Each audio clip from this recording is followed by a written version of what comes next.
Tu éxito sucede cuando te enfocas en tus capacidades, en crear orden, constancia y trabajo en torno a ellas. Hoy nos acompañará la doctora María Rojas Estapé con un tema de mucho interés.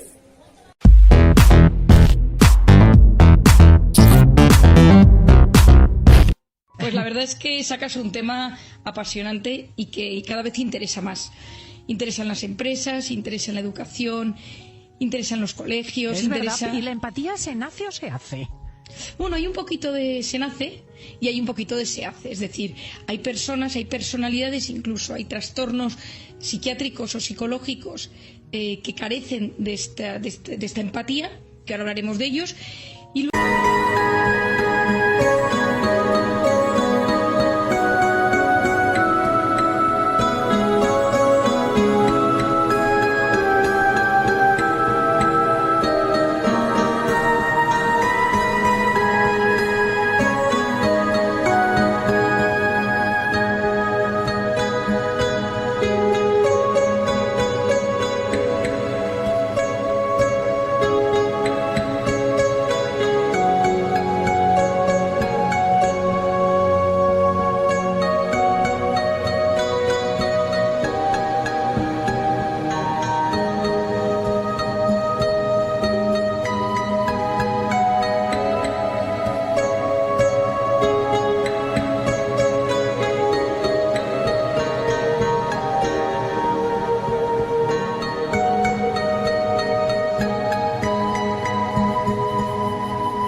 que nace con una serie de características y la mayor parte de la población nace con todas las probabilidades de poder ser empático. Otra cosa es que le sucedan acontecimientos a lo largo de la vida que le impidan desarrollar.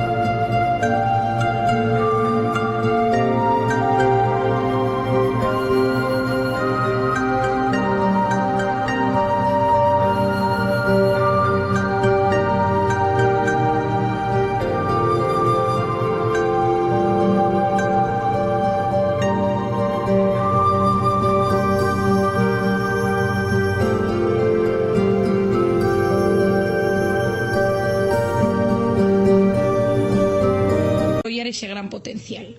Entonces, lo primero es saber qué es, ¿no? Yo creo que claro, vamos a ver, ¿qué es la empatía? La empatía es la capacidad de ponerse en el lugar del otro. Es decir, es la capacidad de mirar a una persona o hablar con ella y entender qué le está pasando, qué le sucede, cómo siente, qué siente.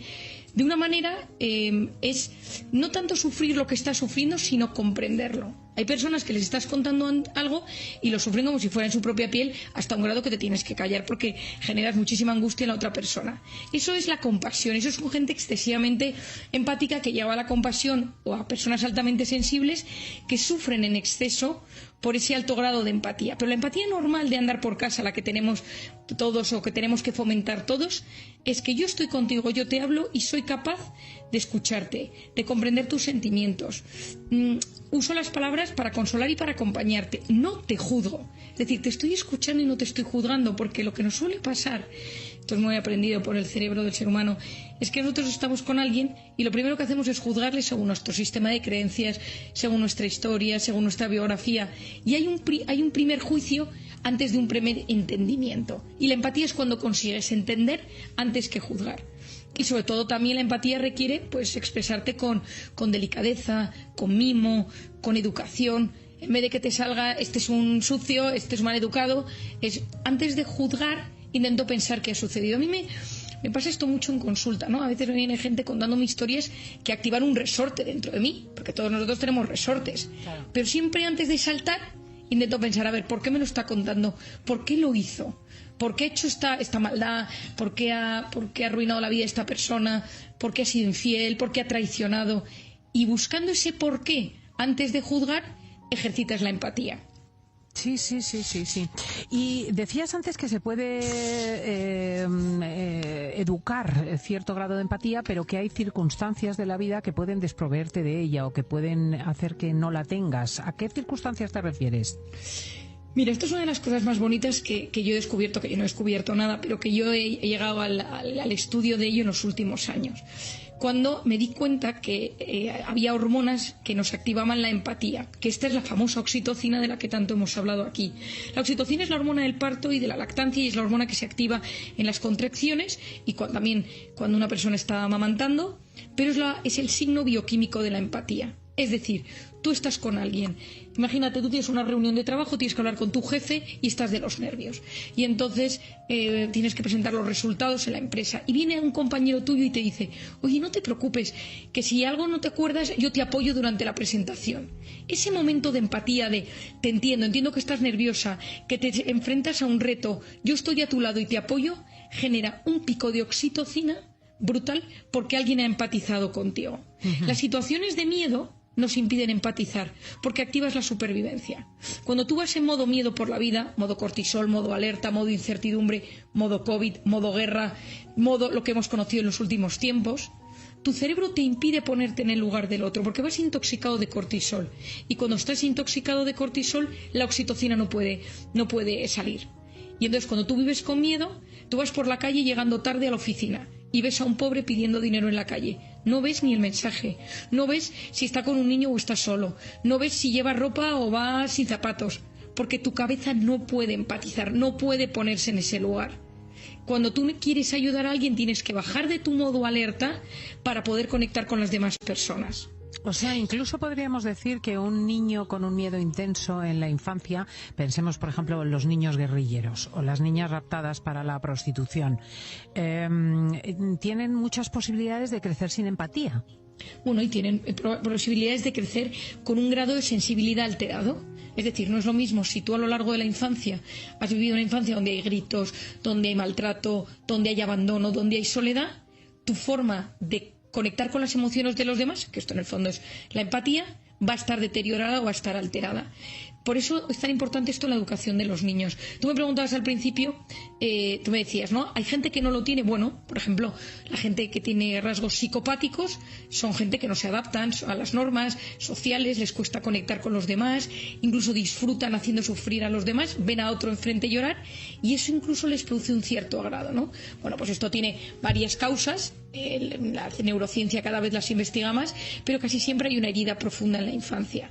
También están los narcisistas, el trastorno de personalidad narcisista, que son personas que solo se preocupan por ellos. Entonces tienes a alguien delante con un problema y es que no te importa. No es que sepas o no sepas, que ni se activa el circuito. Es un tema muy interesante, ¿no? ¿Por qué eres narcisista? Pues por muchas razones. Tú y yo hace un año hicimos una entrevista muy, muy bonita sobre este tema del narcisismo. Las personas, por ejemplo, el trastorno límite de la personalidad. Esto es algo muy frecuente en psiquiatría. Si alguien tiene en su familia, alguien con esto sabe. Son personas muy inestables emocionalmente. Y entonces le cuesta saber identificar sus emociones, las emociones de los demás, y tiene un enorme grado de impulsividad. Las personas con descontrol de impulsos les cuesta empatizar porque primero va el impulso y luego va la emoción. Entonces tú ves a alguien, te falla una amiga y llega tarde, y antes de preguntarle, oye, ¿qué te ha pasado?, esa persona te pega un grito. Yo recuerdo hace unos meses con una paciente que tengo muy impulsiva, un poco maleducada, tiene un carácter muy difícil, y entonces se sentó en mi consulta y me dijo, me cae muy mal tu equipo de la consulta, Marian, son todos unos impresentables y tal, ¿no? Hoy no me han dicho hola cuando he entrado y nadie me ha preguntado que si necesitaba un vaso de agua, y empezó a gritar. Y ese día habíamos tenido una emergencia, había tenido que venir una ambulancia a la consulta por un asunto, y le dije, ¿no te has parado a pensar si ha pasado algo? Entonces me quedó mirando y me dice, es que yo nunca pienso así. Digo, bueno, es que tienes anulada tu capacidad de empatizar. Primero soy yo, mis circunstancias, cómo me siento, y ya luego si a alguien se le ocurre preguntarme, oye, por cierto, que me ha sucedido esto, ¿no? Entonces, claro, la empatía es algo clave en las relaciones humanas. Por ejemplo, ¿cuándo se activa la empatía? Cuando tú ves la cara de otra persona. Las redes sociales, Cristina, son un drama para la empatía. Alguien pone un comentario y da igual, como no le ves la cara, no ves sus emociones, no hay oxitocina, no hay nada, criticas, insultas. otro día me metía yo estaba siguiendo un hilo en Twitter de una cosa, los insultos, que hasta alguien dijo, oye, que somos personas de carne y hueso, ¿no? Claro. Que detrás estamos, sí. Pero no hay empatía, porque no hay visión. En el último minuto podríamos aconsejar cómo educar en la empatía y cómo educarse en la empatía, ¿no? Bueno, lo primero de todo es preguntarte si eres una persona que tiendes a ponerte en el lugar de los demás o no. Lo segundo es preguntarte por qué no lo haces. ¿Puede ser que no lo hagas porque te proteges y eres excesivamente sensible y te da miedo? Es decir, hay personas que su grado de empatía es que se angustian y empatizan dando hasta la angustia, y otros que son capaces simplemente de acompañarte. Lo siguiente es preguntarte, ¿soy de los que juzgo directamente o soy de los que intento entender? Y entonces el ejercicio es, no juzgues. Primero, siempre en tu cabeza intenta poner en la situación de la persona que tienes delante. Y si no eres capaz de entenderlo, pregunta. La gente a veces está deseando dar una explicación porque se ha comportado mal, porque ha tenido una mala cara.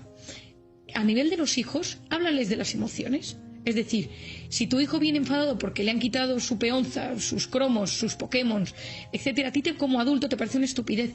La empatía es, me pongo en tu situación, y claro, para él su mundo no es que haya caído la bolsa, porque ni sabe lo que es, para él su mundo es que se ha quedado sin cartas. Entonces la empatía es que me pongo en tus circunstancias y busco entenderte, y eso a veces requiere un grado de humildad. Es decir, es bajar del pedestal en el que a veces nos ubicamos y juzgamos las cosas, bajar e intentar ponernos en las circunstancias de los demás para poder ayudarles a que su sufrimiento sea mucho menor. Si llegaste al final de este video, dale me gusta, comenta, comparte y recuerda que solo tú eres el autor de tu propio destino.